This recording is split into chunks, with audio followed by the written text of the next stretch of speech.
खतीब हूँ और बिहार में उर्दू काउंसिल हिंद का मैं सदर भी हूँ। इसलिए मैं आपसे गुजारिश करना चाहता हूँ कि मेरी एक दर्द की आवाज़ सुन लीजिए। मैं तो अक्सर कहता हूँ कि माँ के दूध के कतरों का जो इंसान पर कर्ज है वही मादरी जबान का भी कर्ज होता है। मैंने अक्सर कहा है, लाल किला के टूट जाने से तुम्हारी अजमत रफ्ता की एक निशानी टूट जाएगी। ताजमहल के टूट जाने से माजी की चमकदार एक महल के टूट जाने का तस्वर तुम्हारे सामने में हो सकता है।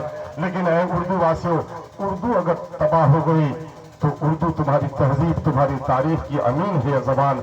अगर उर्दू ज़बान छिन गई तो तुम अपनी तारीख से कट जाओगे, तुम्हारी नस्लें अपने बुजुर्गों के कारनामों से महरूम हो जाएंगी। बिहार हुकूमत, जहां इस वक्त दिल्ली और पटने में हुकूमतों ने मुसलमानों के साथ बहुत जुल्म किया है, वही गंगा जमनी तहजीब की खमीर या उर्दू को भी तबाह व बर्बाद करने की बड़ी साजिश की है। मैं आपसे मुअद्दबाना तौर पर गुजारिश करूंगा कि बिहार में इस वक्त क्लास 10 से उर्दू को निकाल दिया गया है। आजकल अलग का वो जुमला आप लोग सुनाते हैं, किसी कौम को तबाह करना हो तो उनकी आबादियों के गर्दनों पे शमशीर मत चलाओ, उसकी मादरी जबान छीन लो, वो कौम खुद तबाह बर्बाद हो जाएगी। मेरे भाइयों, उर्दू जबान की बका की लड़ाई हमें लड़नी है और MIM से ज्यादा कोई नहीं लड़ सकती।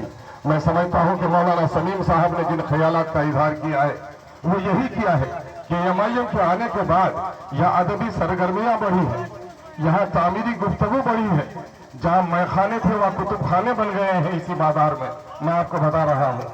तो हम लोगों ने एक मुस्बत कोशिश की है और ये मैं बैरिस्टर जनाब असदुद्दीन ओवैसी साहब का बड़ा शुक्रगुजार हूँ। इंजीनियर महमूद साहब हैं जो इस काफिला, नूरानी काफिला की रहबरी कर रहे हैं, मैं उनका भी बड़ा शुक्रगुजार हूँ कि आपने शेर व अदब से हमारे लोगों को रूसनास किया।